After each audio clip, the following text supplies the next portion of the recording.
All right, the Sacramento Kings this morning welcomed in 4 of their newest players in the wake of the NBA's trade deadline yesterday. And this evening, out at the Golden One Center, those players, headlined by Harrison Barnes, made their Kings debut in front of a sold-out crowd. Ladies and gentlemen, please welcome from North Carolina, at forward, 6'8", 40, Harrison Barnes.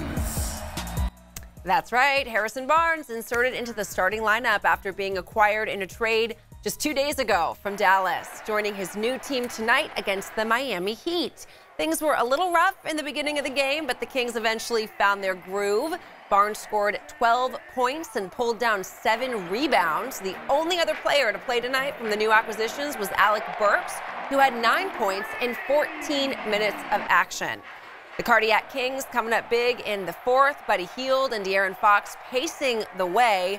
Hield leading the way with a game high of 23 points. Kings get the win, their 29th victory of the season, 102-96. It was loud. It was loud. It was great to be out there. Great to just get a win like this with these guys. I mean, Coach had talked about just being resilient. Keep battling, keep getting through, and tonight was literally that. It's really good, but we need practice still, and you can't just thrive off that.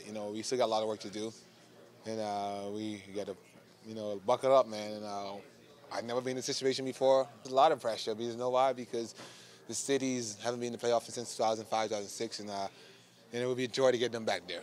How hard I have to run to keep up with De'Aaron. That was the biggest thing. I'm going to be in great shape. I'm going to be in great shape keeping up with him.